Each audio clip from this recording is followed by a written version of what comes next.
Assalamualaikum warahmatullahi wabarakatuh.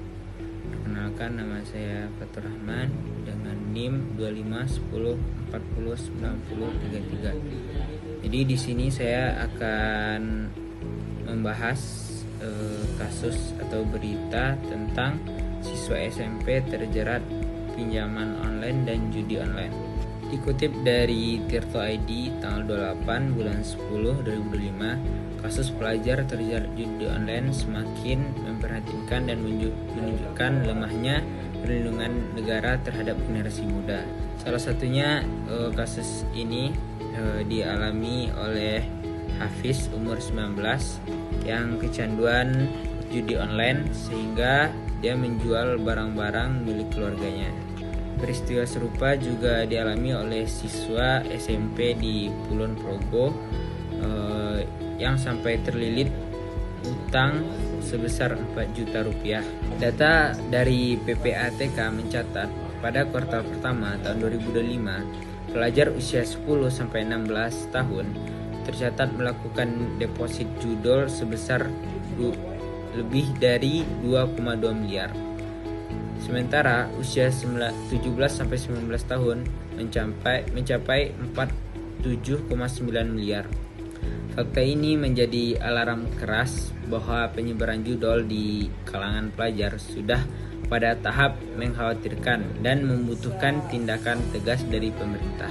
Dikutip dari kompas.com tanggal 29 bulan 10 2025, Wakil Ketua Komisi 10 DPR RI Mai Esti Wijayanti menilai maraknya kasus pelajar terjerat judi online atau judol dan pinjaman online atau pinjol mencerminkan kesalahan sistem pendidikan saat ini.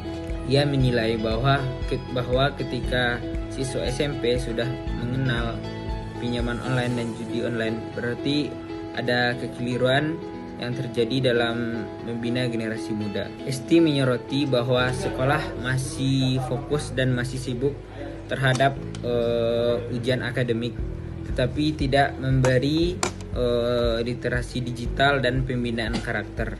Sebab literasi digital bukan sekedar gimana caranya kita memakai gawai, tetapi juga kita harus mengenali apa dampak negatif yang ada pada gawai tersebut.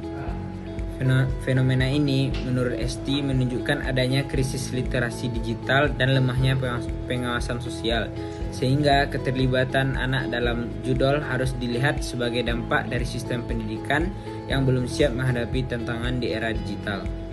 Jadi di sini kita bisa menyimpulkan bahwa pinjaman online dan judi online bukan sekedar masalah individu, tetapi cerminan krisis moral, lemahnya pengawasan, dan tantangan besar generasi di era digital.